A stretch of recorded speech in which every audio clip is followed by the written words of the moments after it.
Hi viewers, இது உங்கள் மாற்றி யோசிப்போம் மாற்றங்களை வசமாக்குவோம். நான் உங்கள் வித்யாலக்ஷ்மி.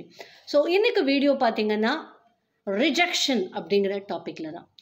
பல பேர் பார்த்தீங்கன்னா இந்த ரிஜெக்ஷன் அப்படிங்கிற ஒரு வார்த்தை ஒரு நிகழ்வு நடந்த உடனே ரொம்ப உடஞ்சி போயிடுவாங்க. திருப்பி ரீபில் பண்ணி அவங்க லைஃப்பில் வர்றது அப்படிங்கிறதே ஒரு பெரிய விஷயமா மாறிடும். ஏன் இந்த ரிஜெக்ஷனை அவங்களால அக்செப்ட் பண்ணிக்க முடியல, ஏன் ஒத்துக்க முடியல? பொதுவாக ரிஜெக்ஷன் அப்படிங்கிற பிரச்சனையால் பாதிக்கப்படுறது யார் அப்படின்னு கேட்டால் இன்ட்ரோவர்ட்ஸ். தனக்குள்ளேயே தான் இருப்பாங்க, வெளியில் யார்த்தையும் ரொம்ப பேச மாட்டாங்க, எல்லா விஷயங்களையும் தனக்குள்ளேயே தான் போட்டுப்பாங்க. அப்படிப்பட்ட நபர்களுக்கு ஒரு நபர், ஒரு தோழமையோ ஒரு நபரோ கிடைக்கும் பொழுது, அவர்களுடைய வேவ்லென்த்தில் கிடைக்கும் பொழுது அவங்க என்ன பண்ணுவாங்கன்னா அவர்களோட நல்லா பழகுவாங்க, அவங்கக்கிட்ட எல்லாமே ஷேர் பண்ணுவாங்க. இவங்க எல்லாமே எப்படி அப்படின்னா அவங்கள டிபெண்ட் பண்ணுற மாதிரி ஒரு ஸ்டேஜுக்கு மாறிடுவாங்க. பிகாஸ் அவங்களால தைரியமாக வெளியில் வேறு எதுவும் சொல்ல முடியாது, யார்கிட்டையும் பேச முடியாது. ஸோ அவங்களுக்கு பக்க பலமாக இருக்கக்கூடிய ஒரு நபராக அந்த பழகக்கூடிய நபர் மாறுறாரு.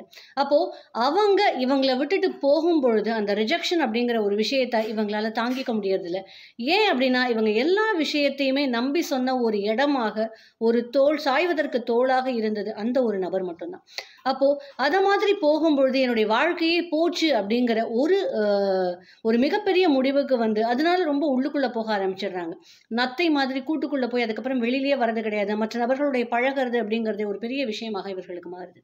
அப்போது இந்த ரிஜெக்ஷன்லேருந்து நம்ம தப்பிக்கணும் அப்படின்னா சிம்பிள்ங்க. Have one thing in your mind. இந்த உலகத்தில் நம்ம வர எல்லாருமே we are coming individually, we are going individually. தனியாக வரும், தனியாக போகிறோம், அவ்வளோதான். கூட வர எல்லாருமே ஒரு பேசஞ்சர்ஸ் மாதிரி தான். they will get down in their stop. அப்போது அவரவர்களுக்கான லிமிட்டேஷன்ஸ் நம்ம தான் செட் பண்ணணும். ஸோ இவங்களுடைய லிமிட் இதுதான், இவங்களுடைய லிமிட் இதுதான். யாரையுமே ஓவர் டிபெண்ட் பண்ணாதீங்க. எப்போ இந்த டிபெண்டன்சி அப்படிங்கிற ஒரு விஷயம் வர ஆரம்பிக்குதோ அப்போவே என்னாகும் அப்படின்னா எக்ஸ்பெக்டேஷன்ஸ் அதிகமாக ஆகுது.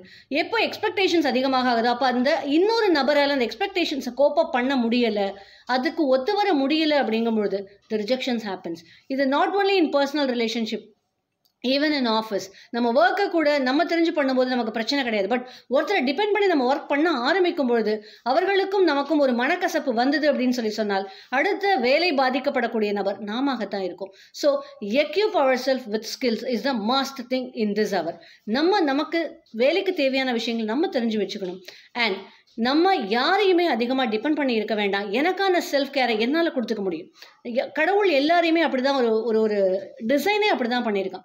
நம்முடைய பிரச்சனைக்கு வடிகால் ஒரு 10 நிமிஷம் நம்ம அமைதியாக உட்காந்து கடவுளை தியானிக்கிறதோ இல்லை ஏதோ ஒரு ப்ரேயரை கேட்குறதோ இல்லை அமைதியான மியூசிக்கை கேட்குறதோ it is a healing thing. அப்போது நம்மளே புத்துணர்வு ஆகிறதுக்கான எல்லா சிஸ்டம்ஸும் கடவுள் நமக்கு உள்ளேயே கொடுத்துருக்கும்போது இன்னொருத்தரை நம்ம நம்பி டிபெண்ட் பண்ணி அதுக்கப்புறம் வர பிரச்சனைகள்லேருந்து நம்ம ஏந்திருக்க முடியாமல் தவிக்கிறது அப்படிங்கிறது இட்ஸ் ரியலி நம்மளை ஹார்ம் பண்ணிக்கிற மாதிரி.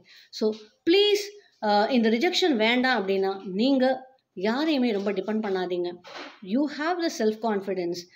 நான் தனித்து இயங்கக்கூடிய கெப்பாசிட்டியோடு தான் இருக்கேன் அப்படிங்கிற ஒரு விஷயத்தை புரிஞ்சுக்கோங்க.